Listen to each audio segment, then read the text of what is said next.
사도신경으로 신앙 고백합니다. 나는 전능하신 아버지 하나님 천지의 창조주를 믿습니다. 나는 그의 유일하신 아들 우리 주 예수 그리스도를 믿습니다. 그는 성령으로 잉태되어 동정녀 마리아에게서 나시고 본디오 빌라도에게 고난을 받아 십자가에 못 박혀 죽으시고 장사된 지 사흘 만에 죽은 자 가운데서 다시 살아나셨으며 하늘에 오르시어 전능하신 아버지 하나님 우편에 앉아 계시다가 거기로부터 살아있는 자와 죽은 자를 심판하러 오십니다. 나는 성령을 믿으며 거룩한 공교회와 성도의 교제와 죄를 용서받는 것과 몸의 부활과 영생을 믿습니다. 아멘. 에베네셀 하나님 찬양합니다.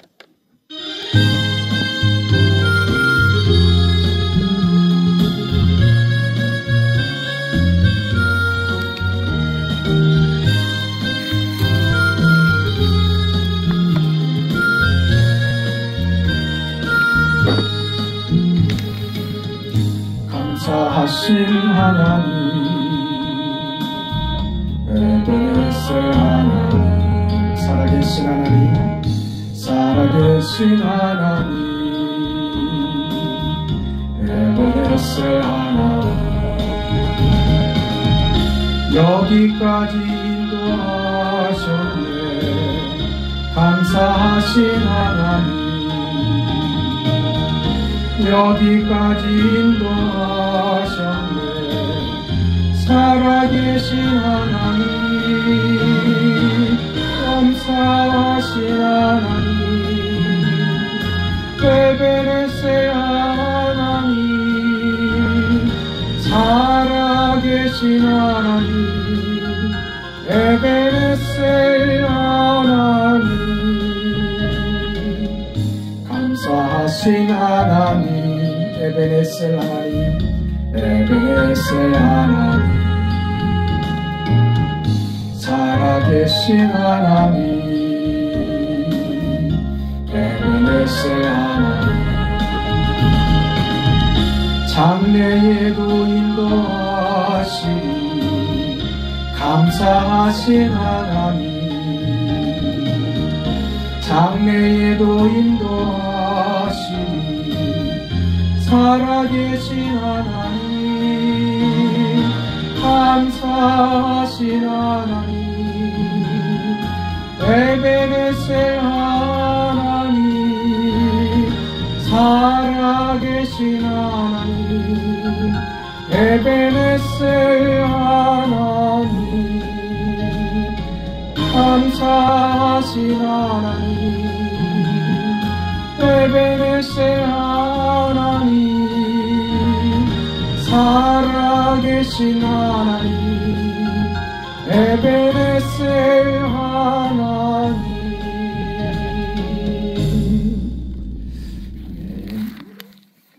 하나님의 말씀 고린도전서 16장 13절부터 마지막 24절까지 말씀입니다.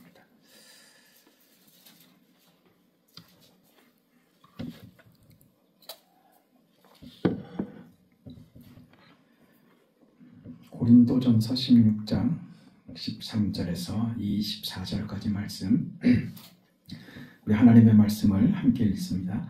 깨어 믿음에 굳게 서서 남자답게 강건하라. 너희 모든 일을 사랑으로 행하라. 형제들아 스데바네의 집은 곧 아가야의 첫 열매요 또 성도 섬기기로 작정한 줄을 너희가 아는지라. 내가 너희를 권하노니 이 같은 사람들과 또 함께 일하며 수고하는 모든 사람에게 순종하라.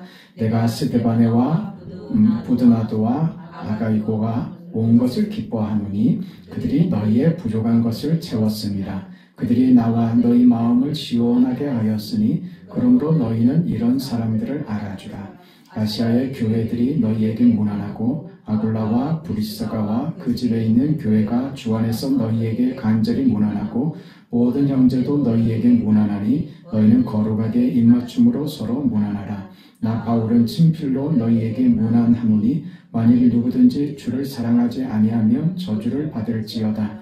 우리 주여 오시옵소서. 주 예수 그리스도의 은혜가 너희와 함께하고 나의 사랑이 그리스도 예수 안에서 너희 무리와 함께할지어다. 아멘.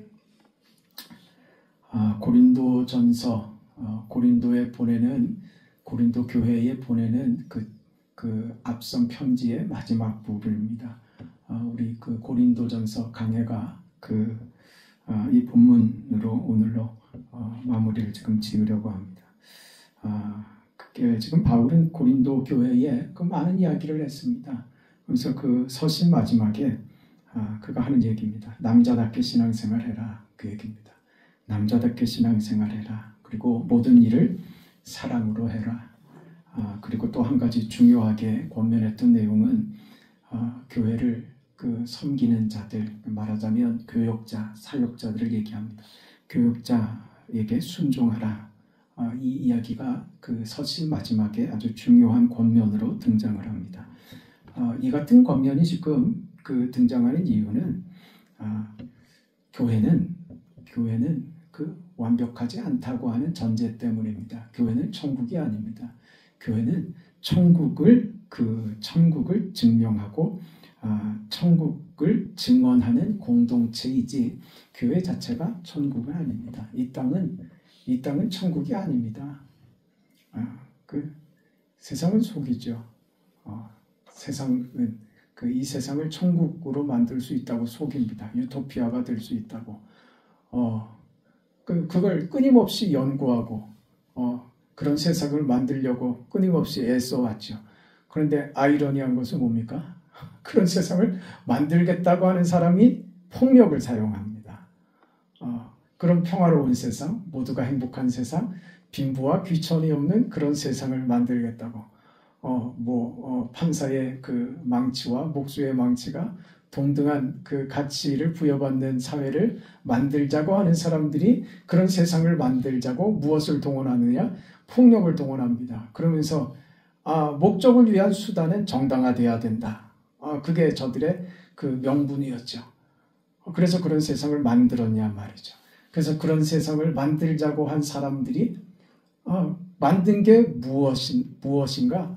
오히려 더 불공평하고 오히려 더 괴로운 세상들을 만들더라. 그 사람 생각대로 안 되는 거예요. 왜 결정적인 무엇이 빠졌기 때문에 그러냐? 왜 사람들이 생각하는 대로 세상이 되지 않느냐? 이렇게 하면 될 것 같은데. 그 철학의 궁극적인 목적이 다 그거 아니었습니까?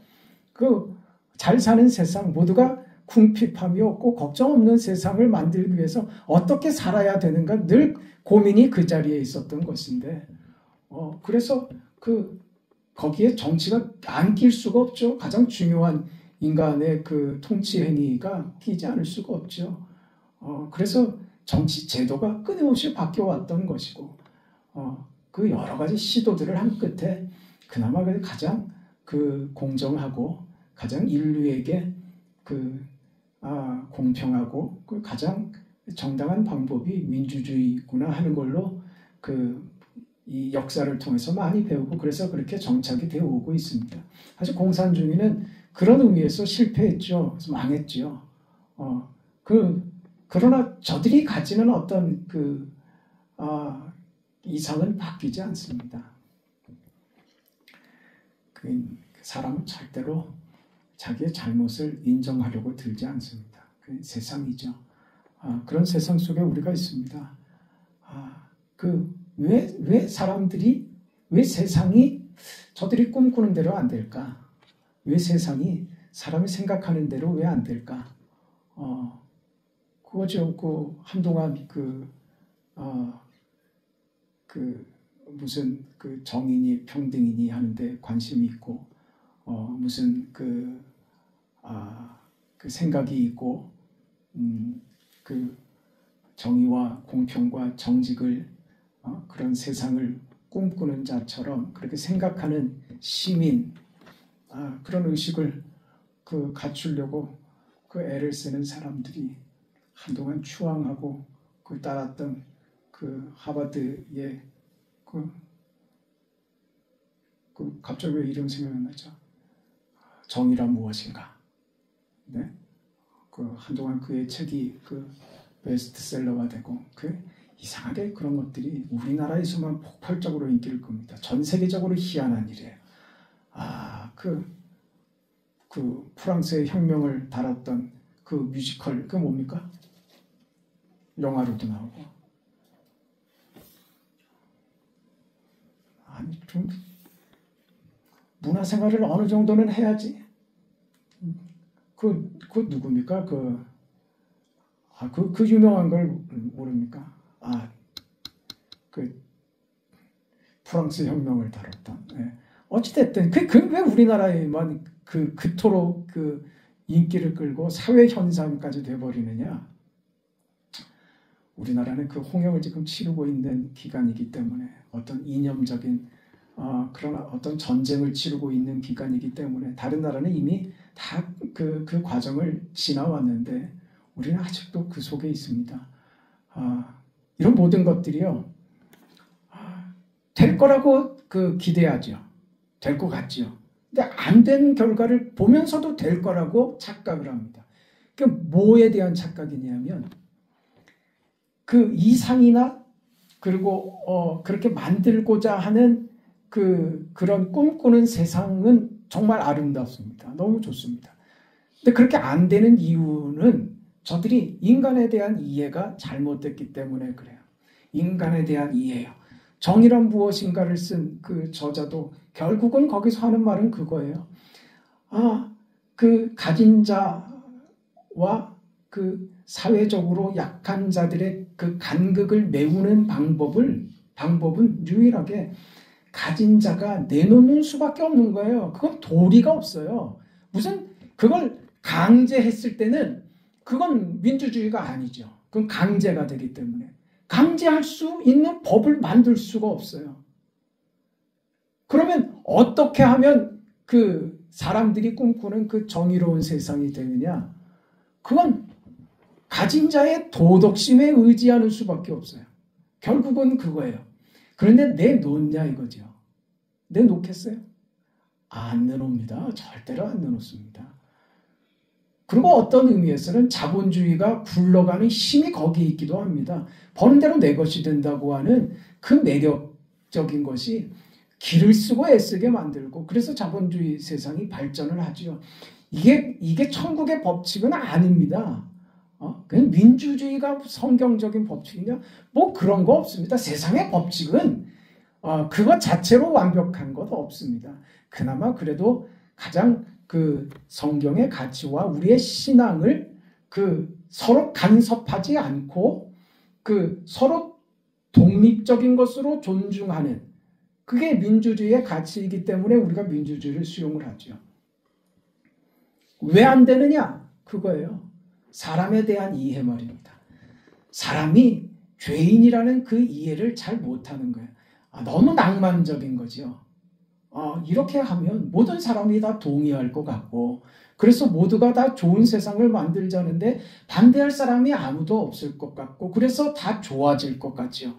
그럼 모두가 동의할 것 같고 그런 세상이 올 것 같은데 안 된단 말입니다. 왜 안 되느냐면요. 사람은 다 이기적이라고요. 이기적입니다. 누구도 조금도 손해보려고 하지 않습니다. 이익을 보려고 들죠. 그 인간의 본성을 이해하지 못하기 때문에 그저 그건 허상이죠. 그냥 꿈꾸는 거죠. 이상인 거죠. 그건 어릴 때 꿈꾸는 세상인 것이지 사람이 어떤가를 알고 난 이후 세상이 어떤가를 알고 난 이후 세상이 그렇게 돌아가질 않는구나. 이게 통하질 않는구나 하는 것을 배우고 난 이후에는 그러니까 철이 들고 난 이후에는 그것이 이루어질 수 없는 그저 이상주의라는 것을 알죠. 근데 나이가 들어서도 그 이상주의를 꿈꾸는 거는 그건 철이 없는 거죠. 아니면 철이 있어도 그것이 자기에게 이익이 되기 때문에 붙잡고 있으려고 하는 수도 있습니다. 완전하지 않습니다. 교회도 역시 마찬가지입니다. 교회는 완전한 천국을 지향하면서 교회 안에서 우리가 배워나가는 겁니다. 그 천국을 배워나가고 천국에서의 삶이 이런 것이구나. 하나님의 자녀된 삶, 나의 신분으로 사는 나의 위치와 나의 삶의 방식은 이런 것이구나 하는 것을 세상에서는 배울 수가 없어요. 그건 오직 교회만이 그것을 가르치고 그렇게 살아내려고 하는 공동체는 교회밖에 없습니다. 완전하게 살아내질 못하지만 그렇게 이야기하고 그렇게 살아가려고 애쓰는 공동체는 교회밖에 없는 것이죠. 교회는 그런 곳입니다. 그 속에 있는, 그 속에서 사는 우리 공동체인 성도들에게 이런 권면이 지금 필요한 것이었습니다. 교회이기 때문에, 교회 안에서의 신앙생활이기 때문에 남자답게 신앙생활하라, 그런 얘기를 하는 거예요. 깨어 믿음에 굳게 서서 남자답게 강건해라. 우리는 그런 세상을 삽니다. 내가 하나님을 믿고 하나님의 자녀가 됐는데 참 기가 막힌, 천지가 개벽할 일 아닙니까? 내가 예수를 믿고 하나님의 자녀가 됐다는 것은. 그럼에도 불구하고 내 인생에 달라진 것을 내가 못 느끼겠다는 말이죠. 여전히 똑같은 환경과 답답한 현실 속에서 똑같이 고민하며 사는 이 현실이 달라지지 않은 속에서 우리가 여전히 그 속에서 산단 말입니다. 하나님이 왜 이렇게 살게 하실까? 왜 이 속에서 살게 하실까? 왜 이 현실을 우리에게 허락하실까? 이것은 우리가 잘하고 못하고의 문제 이전에 하나님께서 우리 인생을 이 속에 두시는 거예요. 이 현실 속에 우리를 두신다고요. 이게 말하자면 하나님의 방법이라는 말입니다. 하나님의 방법. 교회가 이 현실 속에 있습니다. 답답한 현실 속에. 우리 자신도 이 답답한 현실 속에 있습니다. 답답하죠. 속상하고 화가 나고. 예수 믿으면 뭐 달라야 되는 것 아닙니까? 내가 하나님의 자녀라면 하나님을 믿는 자의 그 권세가 이거 뭔가 다르게 나타나야 되는 게 정상적인 것이고 올바른 것 아닙니까? 왜 세상이 나를 그렇게 대우하지 않고 그렇게 인정하지 않습니까? 우리는 이게 힘들죠. 우리는 그러고 싶은 거예요. 내가 하나님의 자녀된 그 권세를 세상 속에서 인정받고 그래서 그 앞에서 당당하고 싶은 거죠. 세상이 나에게 꼼짝 못하는 것으로. 그 방법으로 안 하더란 말이에요. 어떤 방법으로 해요? 하나님이 인간이 되시는 방법. 그래서 세상 속에서 고통당하고 멸시당하고 외면당하고 박해와 천대를 받고 십자가에 달려 죽는 그 방법으로 하나님이 그 뜻을 이루시더라. 이게 하나님의 방법이더라. 교회도 여전히 그 속에 있는 거예요. 답답하죠. 오죽 답답하면 이번 주일에 저 광화문에서 모여가지고 그렇게 하겠다고 하지 않습니까? 그 답답한 마음은 그 마음을 또 다른 사람이 어디 있겠어요? 그 마음과 다른 사람 모두가 다 그 마음입니다. 그럼 저와 같은 생각을 하는 분들이 저와 같은 이유일 수도 있고 또 저와 다른 어떤 이유를 가지고도 반대를 하고 그 일에 거부감을 가지고 있는 분들도 소수가 있는 것으로 알아요. 이런 것들이 오히려 그 일을 하는 분들한테는 그 일에 어떤 적극적인 열심을 품고 그 일이 마음에 통쾌하게 생각되는 그 어떤 분들은 여기에 대한 그 부정적인 견해를 내세우는 사람들에 대해서 화가 나죠. 그 화나는 마음도 이해합니다. 저 마음에서는 화가 나지. 우리가 이런 속에 있다는 말입니다. 똑같은 사안을 가지고 똑같이 분노하고 똑같이 속상해하면서도 방법이 이렇게 다를 수 있다고요. 그걸 어쩌겠어요. 그걸 비난의 도구로 가면은 안 된다고요. 그 이해면 그거 어떡하겠어요. 그걸 말려서도 안 되는데 그 열심으로 한번 해보십시오. 그럼 저는 거기에 동의하지는 않습니다. 그렇다고 이게 분란이 되거나 교회가 나누어지거나 그것하고는 다른 문제입니다. 서로 존중하는 것이죠. 서로의 다른 방식으로 하는 것입니다. 이게 우리는 어려운 거예요. 이게 어려운 거예요. 우리가 세상을 살아간다는 것이 믿음을 가지고 사는데 여전히 이 세상 속에서 이런 어려움들을 겪어야만 한다는 것이 어려운 거예요. 제일 어려운 게 뭐냐 하면 믿음으로 사는데 내가 믿음으로 하는 이 열심에 오히려 믿음의 사람들이 나를 이해 못하고 나를 외면하고 나에게 오히려 잘못했다고 지적을 하거나 다른 이해를 가지고 나를 공격하고 할 때 그때 우리는 정말 힘든 거예요. 그런데 이게 우리 교회 속에 이게 있단 말이에요. 이런 게 어렵다는 겁니다. 이걸요 감수하는 거예요. 남자답게라는 것은 바로 이런 자리예요. 남자답게는 무엇이겠어요? 이건 무슨 남성 우월주의가 아닙니다. 여기서 남자답게는 우리가 교회의 여성성과 하나님이 일하시는 방식의 그 여성성에 대해서 우리가 충분히 여러 시간에 걸쳐서 이야기를 나눴습니다. 오늘 남자답게라고 하는 말은 말하자면 남성성이죠. 남성성이 가지는 특징이 뭘까요?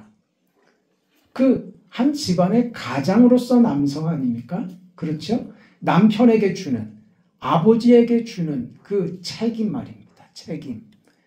그러니까 여기서 남자답게 강건하라.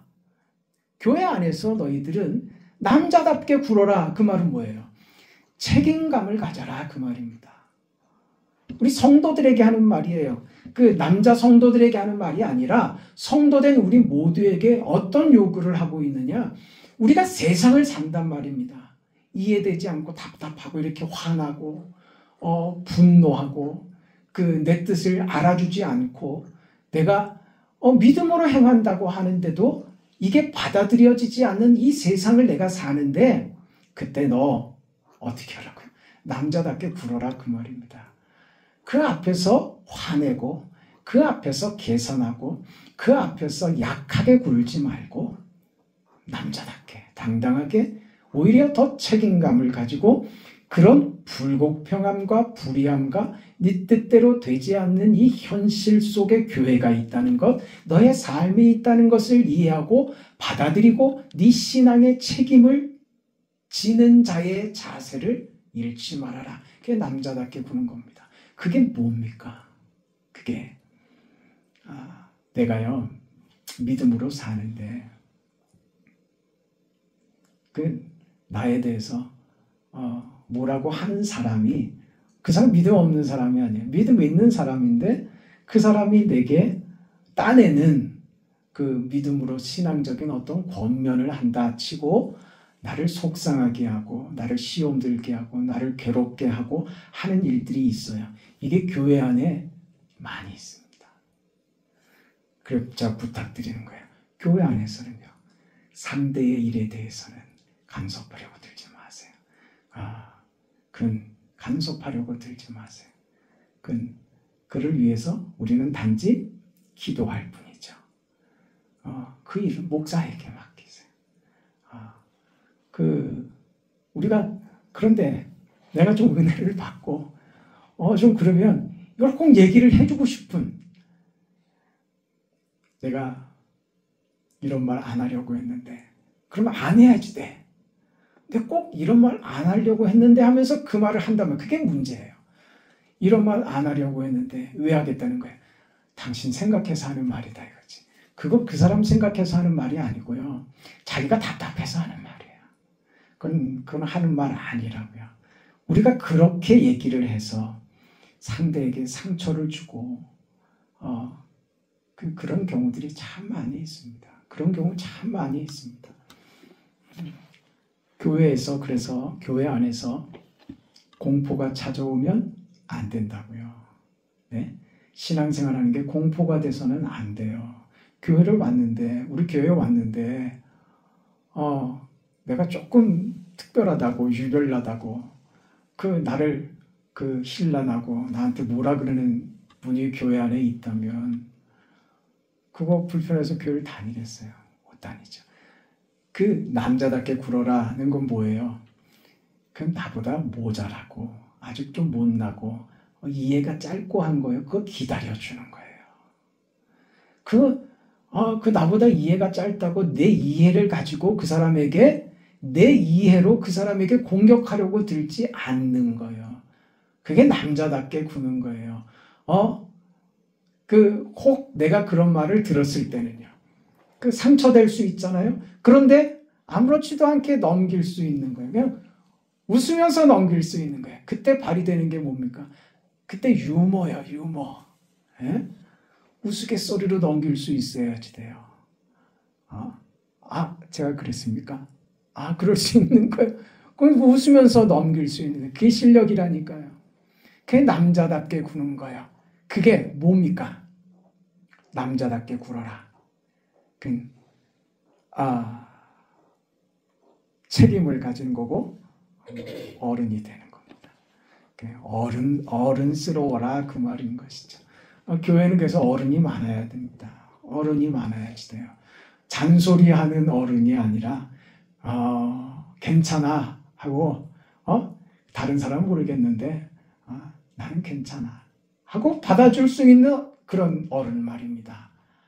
다른 사람 다 불편해하는데 나는 괜찮아. 언젠가 당신도 깨닫고 더 좋아질 수 있다고 믿어. 왜? 나도 그랬거든. 그럴 수 있는 여유 말입니다.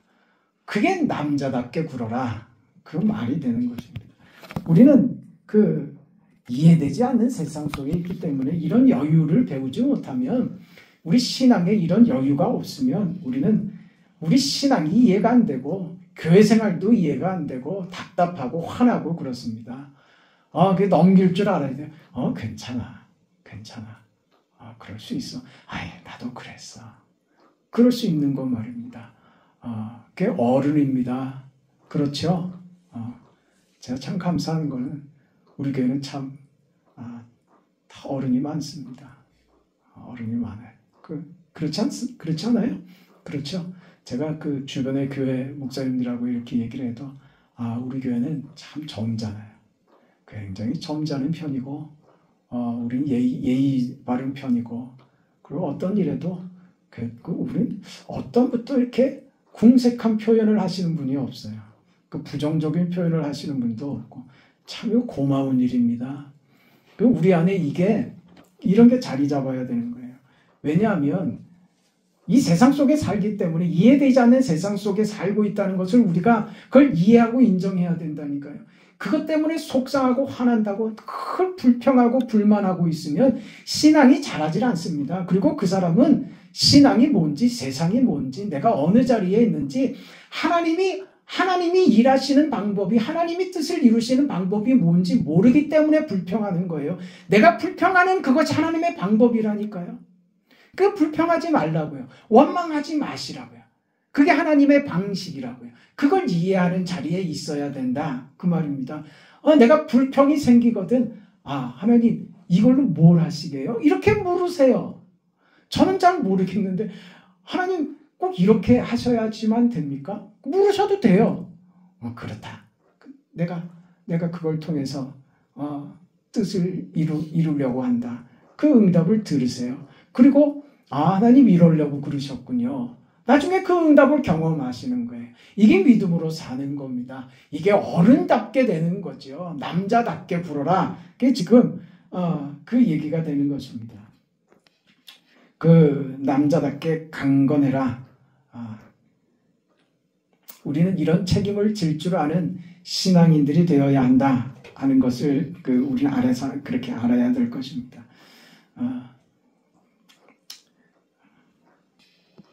우리 신앙생활이 다 우리 생각대로 마음대로 되지 않는 것 때문에 우리가 어렵고 힘이 들고 하지만, 그런 것들이 우리가 잘 되는 것, 형통한 것으로는 만들 수 없는 것을 만드는 하나님의 방법이 된다. 그걸 배워야 됩니다. 말하자면 고린도전서에서 하고 싶은 말, 결론이 이 말이 되는 거예요. 너희가 이해하지 못하는 방식으로 하나님은 뜻을 이루신다. 그걸 모를 때는 그게 뭐로 가요? 불만으로 가고 원망으로 가고 비교로 간단 말이에요. 그래서 남 원망하고 남에게 불평하고 남을 시기하고 남을 깎아내리고 자신을 높여서 자신의 위치를, 자신의 존재를 그렇게밖에 확인하지 못하게 되더라. 그러나 신앙을 이해해야 된다. 하나님은 우리가 이해하지 못하는 이 방식, 마치 실패하고 좌절하고 절망하고 지는 것 같은 이 방식으로 하나님은 하나님의 뜻을 이루신다. 오늘 우리 자리는 무슨 자리라고요?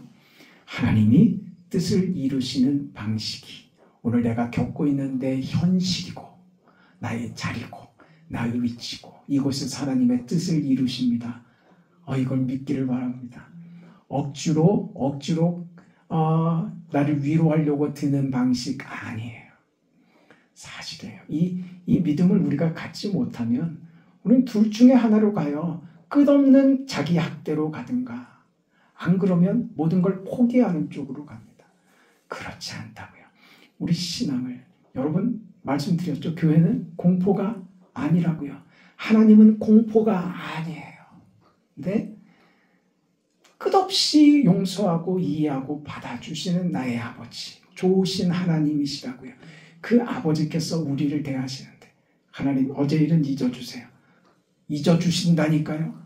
우리는 그거 합니까? 못합니까? 못하지. 야, 그걸 말로 때우려고 그래. 이게 어디서 그게 말로 때워지는 일이냐? 우리는 그러죠. 하나님은요. 됐다. 괜찮다. 그래. 오늘 잘하면 돼. 내일 잘하면 돼. 끝없는 기회를 제공하신단 말입니다.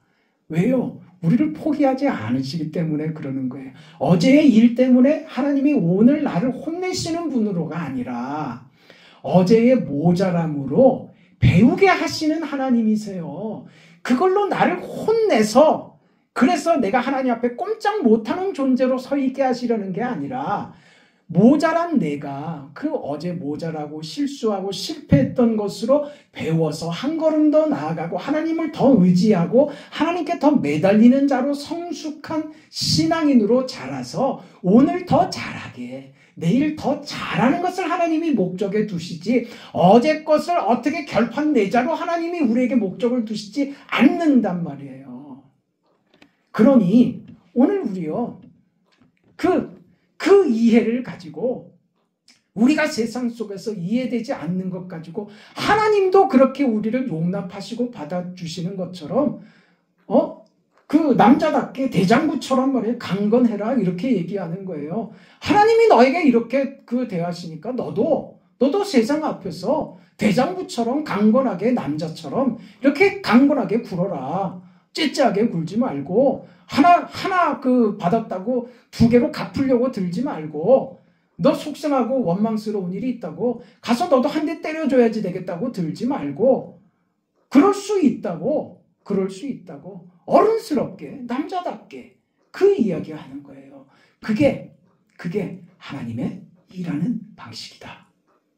네가 겪는 이 현실이 하나님이 일하는 방식이다. 원망하지 마라. 네 현실은 네가 원망할 현실이 아니라 하나님이 네게 복을 주시고 너를 너되게 하는 하나님의 수단이다. 하나님은 무엇으로도 우리를 만든다. 어떤 것을 가지고도 하나님은 우리를 좋게 하시는 하나님이시다. 전능한 창조주 하나님이시다. 그 이야기를 하는 거예요. 그러니 14절에요. 너희는 모든 일을 사랑으로 행하라. 너희가 살아가면서 그 일들을 책임지고, 너희가 남자답게 책임지고 그 일을 하는데, 그것이 단지 책임이고 어쩔 수 없이 감당해야지 되는 어떤 임무같이 여기는 것이 아니라 무엇으로 하라고요? 사랑으로 하라고 하는 거예요. 사랑은 뭐냐면요, 누구를 위해서 그 일을 대신해 줄 수 있는 것이 기쁨인 거예요. 그게 사랑인 거예요. 억지로 하는 단계가 아니라 그렇게 대신 짐을 지는 게 기쁨이 되는 단계. 그게 사랑인 거예요. 아무나 할 수 없는 거죠. 진짜 아무나 할 수 없는 겁니다. 하나님이 은혜를 주시지 않으면, 하나님으로 하지 않으면, 믿음으로 하지 않으면 살 수 없는 것입니다. 그저 그렇게 흉내내는 정도가 아니라 열심히 하고 진심을 가지면 얻을 수 있는 것이 아니라, 그건 하나님이 은혜를 주셔야만, 십자가를 경험하는 사람만이 할 수 있는 것입니다. 그래서 15절에 형제들아, 스데반의 집은 곧 아가야의 첫 열매여 곧 또 성도 섬기기로 작정한 줄을 너희가 아는지라. 내가 너희를 권하노니 이 같은 사람들과 또 함께 일하며 수고하는 모든 사람들에게 순종하라. 권위 문제를 그러면서 얘기하는 것입니다. 권위는 그 본질이 어디 있느냐? 섬기는 데 있다, 그런 거죠. 우리는 모두 그런 의미에서 섬기는 자들입니다. 섬기는 거. 성도를 섬기는 자리, 어떻게요? 사랑으로. 그게 남자답게다, 그 말입니다. 그 권위는 어디서 나오냐? 그 섬기는 자리에서 나오는 것이다. 잘난 척하는 거 아닙니다. 잘난 척하는 섬김은요, 고린도 교회에서 봤던 것처럼 나는 너와 다르다는 것으로 그렇게 나타났죠. 우리는 그런 것 아닙니다. 주께서 행하신 대로 그 뒤를 따르는 것이죠. 그 단순히 어떤 책임감으로가 아니라 어떤 보상을 기대해서로가 아니라 주께서 가신 길을 사람들에게 설명하거나 그 일을 다른 사람들과 나눌 수 없었던 것처럼 교회 안에서 우리가 각자 이 역할들 내가 져야 한다. 이건 내 몫이다 라고 하는 그 마음으로 각자의 역할을 어떻게 섬김으로 하는 것이다. 섬김으로. 그건 어떤 것이다? 사랑이다. 상대의 짐을 대신 지는 것이 나의 기쁨이 되는 그 단계, 그겁니다. 그래서 교회는 고린도전서에서 계속 얘기했던 것처럼 결론은 사랑이다. 사랑이다. 사랑이다. 하나님이 하신 방식이 사랑이다. 그 하나님의 사랑이 오늘 우리에게 이렇게 나타나는 것이다. 우리가 겪고 있는 이 현실에서 하나님은 그 하나님의 사랑으로 우리 속에서 역사하신다. 그 뜻을 이루어 가신다. 그러니 너희가 이 사랑을 받아 이 사랑으로 섬기는 자리에 가 있는 것, 그것이 너희가 받은 신앙으로 믿음으로 산다는 것의 명예다. 사랑은 우리가 할 수 있는 명예다. 우리만이 할 수 있는, 우리만이 누릴 수 있는 명예다. 이렇게 얘기하는 것입니다. 오늘 우리가 서 있는 자리에서 할 수 있는 것, 그 일하는 것입니다. 그것이 사랑입니다. 그래서 마지막에 나 바울은 친필로 너희에게 문안하노니 만일 누구든지 주를 사랑하지 아니하면 뭘 받아요? 저주를 받을지어다. 우리 주여 오시옵소서. 이렇게 끝이 나죠. 그러면서 뭐라고 합니까?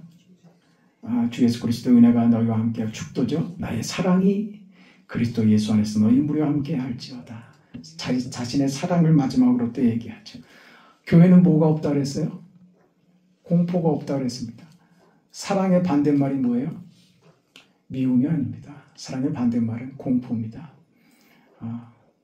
그런데 지금 바울이 마지막에 뭐라 그래요? 뭘 얘기하고 있어요? 사랑을 얘기하면서 뭘 얘기하고 있어요? 저주를 받을지. 저주는 뭐예요? 공포 아닙니까? 왜 공포스러운 언어를 썼을까? 왜요? 왜? 우리 그런 표현 하잖아요. 너무너무 간절하고 너무너무 속이 상하고 하면 마지막에 쓰는 말이에요. 마지막에 쓰는 말. 이건 진짜 저주를 하는 말로가 아니라 공포심을 불어넣기 위해서 하는 말이 아니라 이 일이 너무 중요하기 때문에 우리 그런 표현을 한 거예요. 너 이렇게 안 하면 너 죽어. 죽이겠다는 말이에요? 아니죠. 반드시 해야 된다는 거예요. 너무 중요한 일이니까. 너 이렇게 하면 안 돼. 너 이렇게 하면 혼나. 너 이거 안 하면 혼나. 너 정신 똑바로 차려. 정신 똑바로 차고 잘 들어. 이거 잊으면 안 돼. 절대 이건 잊어버리면 안 돼. 다시 반복하고 또 반복하고 반복해서 확인하고 확인하는 것. 왜? 중요하니까요. 너무나 중요하니까. 잊으면 안 되는 문제. 반드시 그렇게 해야 되는 문제이기 때문에 그런 표현을 쓰는 거죠. 이거 안 들으면 저주를 받을지어다. 바울이 오죽 답답하고 속이 타고 했으면 하는 바울의 그가 할 수 있는 마지막 표현으로 하는 것입니다. 그만큼 중요한 겁니다. 결론은 그래서 뭐라는 거예요? 사랑하라. 사랑하라. 이게 하나님의 방식이다. 이게 하나님의 방식이다. 그 인생으로 우리 삽니다. 그 인생으로 삽니다. 여러분, 우리 현실 속에서 하나님이 우리에게 사랑을 주시기 때문에 이해가 되지 않지만 믿음으로 이해하고 이게 주의 뜻임을 확인하며 답답한 내 현실 속에 그래서 우리는 만족할 수 있고 이 현실 속에서 감사할 줄 알고 이 현실 속에서 불만스러운 게 보이는 것이 아니라 나를 만족해 하시는 하나님이 보이는 거죠. 그래서 넉넉히 살아가죠. 그게 오늘 우리가 받은 은혜이며 그 은혜 속에서 하나님이 우리에게 끝없이 부어주시는 사랑인 줄 믿습니다. 이 사랑으로 오늘 우리는 살아갑니다. 사랑하세요. 사랑하세요. 사랑해야만 합니다. 이게 지금 바울이 고린도 교회에게 주는 그의 간절한 권면인 것 같이 오늘 우리 교회에게 우리 주님께서 하시는 강력한 권면의 말씀, 묘산 중앙교회 성도들이여 사랑하세요. 사랑하세요. 사랑으로만이 삽니다. 그 권면의 말씀을 받아서 다른 거 다 잊었더라도 고린도전서에 그 마지막 말씀으로 사랑을 말씀하시는구나. 사랑하며 살아야 되는구나. 이 요구를 가슴 깊이 새기시는 여러분 되시기를 바랍니다. 자비하시고 거룩하신 영광의 아버지 하나님, 하나님의 은혜와 사랑을 감사합니다. 우리의 모자람과 연약함과 부족함 속에서도 우리의 현실이 그렇게 없어지는 것 아니고 그렇게 사라져버리는 것이 아니라 하나님이 그 방식으로 우리의 모자람과 답답해하는 우리 현실을 가지고 하나님의 뜻을 이루어 가시는 줄 믿고 감사를 드립니다. 하나님, 가만히 생각을 해보면 우리가 어떻게 믿게 되었는지, 오늘 어떻게 우리가 이 자리에 앉아 있을 수 있었는지 하나부터 열까지가 다 기적 같은 일이었습니다. 하나님, 오늘 내가 이만큼 성장하고 이만큼 믿음이 자란 것도 참 기가 막힌 일이고 무슨 이유 때문에 내가 이 자리까지 오고 내 신앙이 이렇게 깊어졌는지 우리는 도무지 알지 못하겠는 그 세월이, 그 현실이 오늘 우리를 이렇게 만들었음을, 그것이 우리 아버지 하나님의 뜻이었음을 발견하며 하나님 앞에 감사와 영광과 찬송을 올립니다. 자비하신 하나님, 이 믿음 가지고 승리하며, 이 믿음 가지고 사랑하며, 이 믿음 가지고 남자같이 대장부같이 당당하게 살아가는 우리 모두가 되도록 축복하여 주시옵소서. 무슨 일을 겪든지 하나님 훌훌 털어버릴 수 있는, 그럴 수 있어, 나는 괜찮아 하는 믿음의 사람들 다 되게 하여 주옵소서. 교회와 사랑하는 성도들을 지켜주시고 이 믿음으로 모두 승리케 하여 주시옵소서. 예수님의 이름으로 기도합니다. 아멘.